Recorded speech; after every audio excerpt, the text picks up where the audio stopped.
So all right, Terraform के ऊपर जो नेक्स्ट लेक्चर है हमारा 24, इसमें थोड़ा सा ओपनली डिस्कस करेंगे कि अगर आप टेराफॉर्म के ऊपर एक इन्वायरमेंट में हो तो इसमें दो कॉन्सेप्ट आ रहा है। पहला तो अगर आप रिसोर्स को यूज करते हो और दूसरा वेरिएबल यूज करते हो। तो मैंने वेरिएबल के कुछ टास्क बताए हैं, वो आपने किया। अब रिसोर्स जो कुछ भी आप लिखते हो, कुछ भी लेके चलते हो, तो दोनों को पहले समझते हैं। अगर वेरिएबल की बात करें तो वेरिएबल क्या है, एक सिंपल वर्ड में समझिए, कुछ भी नहीं है। आप एक कोई भी सीक्वेंस को पैरामीटराइज कर रहे हो, उसको कोड के फॉर्म में। अब ये जो कोड होगा पर्टिकुलर डिफाइन करेगा एग्जैक्ट किसी न किसी वैल्यू को। अब वो वैल्यू क्या हो सकती है, डेफिनेटली हार्ड कोड के बेस में हो सकता है, या फिर आपने जो भी कोडिंग करी है वैसे। तो इसका यूज केस क्या होगा अगर आपने वेरिएबल यूज किया, तो मैंने कई वे पे आपको इसको लैब के फॉर्म में भी बताया। आप अपने कोड को, मतलब मान के चलिए आप एक इंडस्ट्री में हो और मल्टी प्रोजेक्ट्स आ गए, ठीक है। मतलब मल्टी प्रोजेक्ट बोले तो आपको ध्यान से समझना है, किसी भी कोड को बार बार यूज करना है, ठीक है। ये आपका एक कोड है, इस कोड को आपको अगेन एंड अगेन यूज करना है। तो वेरिएबल क्या बोलता है कि यू कैन यूज, मतलब रीयूजेबल, मतलब आप अपने कोड को यूज कर सकते हो, कॉन्फ़िगर कर सकते हो। ये कौन बोलता है, वेरिएबल का कॉन्सेप्ट बोलता है। यहां तक क्लियर? एग्जाम्पल मैं आपको देता हूं। आप वेरिएबल के कुछ सिंटेक्स को उठाइए, है ना, एडिट कर दीजिए, वेरिएबल के कॉन्सेप्ट को डिफाइन करिए, रीजन डिफाइन करिए, डिस्क्रिप्शन देना डिस्क्रिप्शन दे सकते हो, डिफॉल्ट, रीजन, टाइप, स्ट्रिंग। अभी सारी चीजें आप देखोगे स्क्रिप्टिंग में भी काम आ रहा है, पाइथन के ऊपर भी आपने पढ़ा होगा वेरिएबल। तो ये सारी चीजें मिलती जुलती है, मैं आपको बार बार बोल रहा हूं। लेकिन ये इंपॉर्टेंट है कि जब आप इस वेरिएबल को यूज कर रहे हो और रिसोर्स को भी यूज कर रहे हो, मतलब देखो, क्या दोनों को एक साथ यूज किया जा सकता है? Interviewer ask the question. Possible है, यस पॉसिबल है। अब ये काम तभी हो सकता है जब, देखो जैसे कि मैं यहाँ पे बैठा हूं और एग्जाम्पल मैं आपको दिखाता हूँ, मेरा ब्रदर भी बैठा हुआ और हम लोग आपस में फिजिकली हैंड शेक करना चाहते हैं। तो ये तो तभी पॉसिबल होगा जब हम लोग सेम लोकेशन पे हो, सेम जगह पे हो। अच्छा, जैसे कि वो 500 किलोमीटर दूर बैठा है, मैं 500 किलोमीटर दूर बैठा हूं, तो इस सिनेरियो पे नहीं होगा। और एक बात याद रखना, आप इंडस्ट्री में हो, आप कंपनी में काम कर रहे हो, तो वेरिएबल और रिसोर्स दोनों अलग अलग होंगे। क्यों?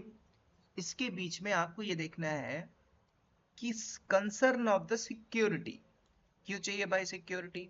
अगर योगी, अच्छा इनके नाम नहीं लेते हम लेयर ऑफ सिक्योरिटीज की बात कर रहे हैं।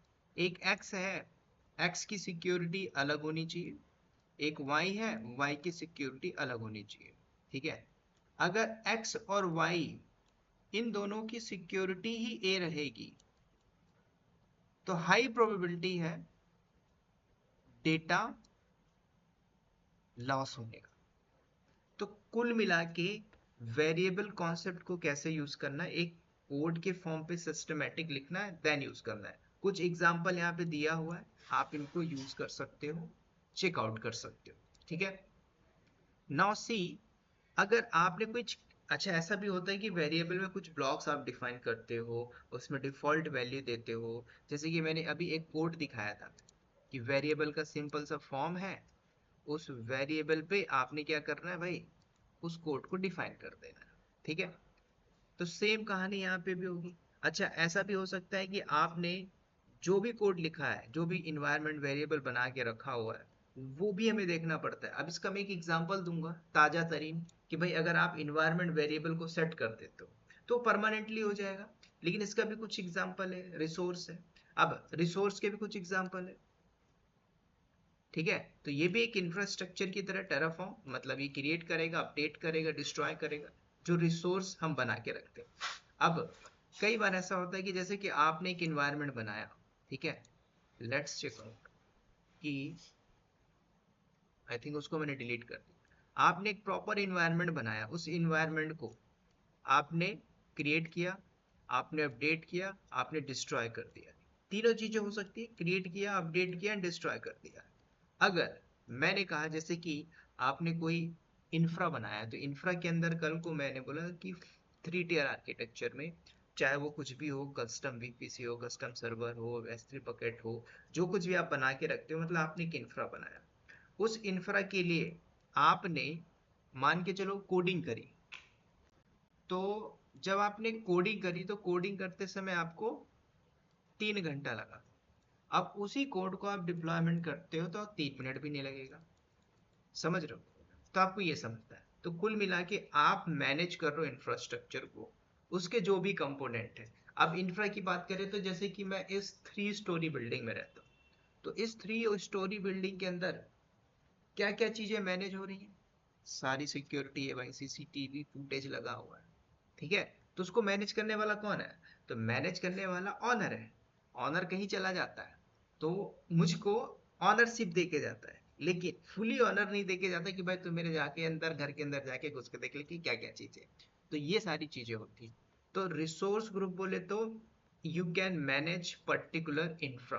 कौन सा इंफ्रा जो आप बना रहे हो? अभी जो आप देख रहे हो छोटे छोटे पार्ट में, जो भी हम इंफ्रा बना रहे हैं, चाहे वो वेरिएबल कॉन्सेप्ट को यूज करके कर रहे हो, चाहे आप 2 टियर आर्किटेक्चर बना रहे हो, ये कोर कॉन्सेप्ट है। तो जब तक ये कोर कॉन्सेप्ट नहीं समझोगे, तब तक आप टेराफॉर्म की मास्टरी लेवल तक जंप नहीं कर पाओगे, ठीक है। अब एग्जांपल क्या है रिसोर्स के ऊपर? एग्जांपल अगर आप देखते हो कि भाई आपने रिसोर्स लिया, AWS इंस्टेंस लिया, EMID दी, टाइप दिया, ठीक है, ये एक सिंपल सा बेसिक है। अगर आप और देखना चाहते हो तो मेरे डॉक्यूमेंटेशन में देख सकते हो। लेकिन अब पहले आप समझो, जब आप रिसोर्स ब्लॉक यूज कर रहे हो, एनवायरनमेंट वेरिएबल को यूज कर रहे हो, तो कैसे सुटेबल होगा, कैसे डिप्लॉय करेंगे, ये इंपॉर्टेंट है, ठीक है। तो ये बहुत इंपॉर्टेंट है क्योंकि टेराफॉर्म के यूज केस के अंदर हमें देखना है कि टेराफॉर्म नॉट ओनली AWS, मैंने आपको बार बार बोल के रखा, मल्टी क्लाउड पे सपोर्ट है। कल को ऐसा भी हो सकता है कि आपका इन्वायरमेंट उस तीनों के तीनों मल्टी क्लाउड पे हैं, ठीक है। जब वो तीनों ही क्लाउड के अंदर है और you are the Terraform expert, क्या वो तीनों काम आप कर पा रहे हो? डिप्लॉयमेंट मैनेज कर पा रहे हो थ्रू टेराफॉर्म के थ्रू? अच्छा, यहां से बैठ के आपने बोला कि मैं टेराफॉर्म प्लान कर रहा हूँ। तो अच्छा देखो, ये अगर AWS क्लाउड है, ये एजोर क्लाउड है, ये गूगल क्लाउड है, तीनों क्लाउड बोले तो ये मल्टी इन्वायरमेंट बोलते हैं। मल्टी क्लाउड पे आप काम कर, तो जो person who is working is a multi cloud, है ना, तो वो अपने आप को डेवॉप्स इंजीनियर बोल सकता है, सारी बोल सकता है, कोर डेवॉप्स कॉन्सेप्ट में बोल सकता है। अब ऐसा भी हो सकता है the person who is 15 year of experience, लेकिन उसको इनसे कोई मतलब नहीं, उसको कोई रोल कॉल पता नहीं उसको, लेकिन प्रोफाइल स्विच करनी है। लेकिन उसका जो अभी करंट सिचुएशन देखोगे, बेस्ड ऑन एज मैटर सब कुछ करता है।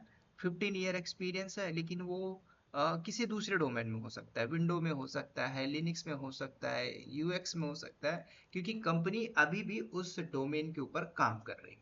तो बेस्ड ऑन कंपनी के प्रोफाइल, मतलब एक कंफर्ट जोन, कंफर्ट जोन, उस कंफर्ट जोन से वो या आप वहां से अगर आप रिकॉग्नाइज नहीं करते, शिफ्ट आउट नहीं करते, तो फिर हाई प्रोबेबिलिटी है कि आप यहाँ पे थोड़ा सा ट्रबल करोगे, डेफिनेटली ट्रबल करोगे। और जॉब का मार्केट तो देख ही रहे हो भाई कि AI क्या इम्पैक्ट कर रहा है, यू नो वेरी वेल। अब यही काम चैट जीपीटी, है ना, ये जो डेटा देख रहे हो, ये डेटा भी मैंने चैट जीपीटी से निकाला है। सिंपल सी बात है, मैं क्यों कोई PPT लिख के बनाऊं, मैंने भाई दिखा दिया। आप सिंपल से डालिए, चैट जीपीटी दे देगा, और भी मल्टीपल्स भी देगा, आप दूसरी बार डालो दूसरे तरीके से देगा। बट द मेन थिंग कि आपको ये समझना है कि भाई अगर आप रिसोर्स ग्रुप, इन्वायरमेंट वेरिएबल कैसे यूज कर रहे हो प्रोडक्शन के, तो इम्पोर्टेंट है ना। इससे कुछ मैं लैब फॉर्मेट दिखाऊंगा, सो दैट आप इसको यूज कर पाओगे, है ना। बार बार हमें यूज करना है, इंफ्रा को बनाना है, प्रोविजनिंग के लिए यूज करना है, ठीक है। वेर .tf स्टेट फाइल आप यूज कर रहे हो, है ना, डेफिनेटली मॉडिफाई कर सकते हो, इसमें कोई एडिटिंग चेंजेस करना है, तो ये सारी चीजें यहाँ पे अवेलेबल है टेराफॉर्म के वेरिएबल कॉन्सेप्ट में और as well as resource concept के बीच। एग्जाम्पल मैं आपको थोड़ा सा लैब के फॉर्मेट में देता हूँ। एग्जाम्पल के लिए आप यहाँ पे आ जाइए, ठीक है, वेयर इज माई सर्वर, ठीक है, अभी मेरा सर्वर है ls किया है। मैं विम करके जरा टाटा डॉट tf फाइल को ओपन कर लेता हूँ। इसके अंदर मैंने कोडिंग लिखी है। कोडिंग बोले तो मैंने एक ऑफिशियल डॉक्यूमेंटेशन को यूज करते हुए डेटा रखा। अब ऐसा नहीं है कि आप इसी को जस्ट कॉपी पेस्ट करो, आप अपने वे पे नोटपैड में लिख सकते हो, एज वेल एज आप अपने तरीके से बना, मतलब कोड तो ऐसे ही लिखना पड़ेगा। अब इसका कोई अलग ठिकाना है नहीं, है ना। तो ये समझना है कि भाई हम वेरिएबल अगर पढ़ रहे हैं तो why we are using the variable. क्या वेरिएबल पाइथन पे नहीं है? क्या सेल स्क्रिप्टिंग आप पढ़ रहे हो उस पे वेरिएबल नहीं है? टेराफॉर्म आप कर रहे हो उसमें वेरिएबल नहीं है। तो what is the meaning of variable, ये आप गूगलिंग कर लीजिए। लेकिन द एक्चुअल वे कि आपने जो वेरिएबल यूज किया है, आपने किसी कोड के ऊपर वेरिएबल को डिफाइन किया है, उसका क्या वर्क है, कहाँ पे, कोड के ऊपर नहीं, उस वेरिएबल को रन करते हो तो प्रोडक्शन में क्या चेंजेस, डिप्लॉयमेंट, बस ये जानना है, इसके ऊपर आपको फोकस करना है। मैं आपको कई बार बोलता हूं कि द मेन थिंग्स कि व्हाट इज योर टास्क, नहीं है तो टास्क को सीख लीजिए। टास्क कोई बहुत बड़ा काम नहीं है। अब मैंने कई बार आपको बताया कि भाई टास्क को मॉडिफिकेशन किया जा सकता है, अलग अलग टास्क को बताए जा सकते हैं, बनाया भी जा सकता है, बोला भी जा सकता है। वो चीजें मत बोलो जो आप क्रैक नहीं कर सकते, ठीक है। लेकिन हाई प्रोबेबिलिटी है अगर आपने सही तरीके से लर्न कर दिया तो जॉब लगने की प्रोबेबिलिटी, ठीक है। तो इसका लैब मैं आपको नेक्स्ट वीडियो में बताऊंगा, ठीक है, क्योंकि उसका एटलीस्ट 30 से 40 मिनट होगा। तो वीडियो एक एक घंटे हो जाएगी, तो वो मेरे लिए भी अच्छा नहीं रहता और आप लोग के लिए भी अच्छा है, ठीक है। तो इसका मैं एक नेक्स्ट पार्ट बताऊंगा। और इस वीडियो में इतना ही। वीडियो अगर अच्छी लगती है वीडियो को लाइक, चैनल को सब्सक्राइब और एज वेल एज शेयर जरूर करिएगा। तो take care and bye bye.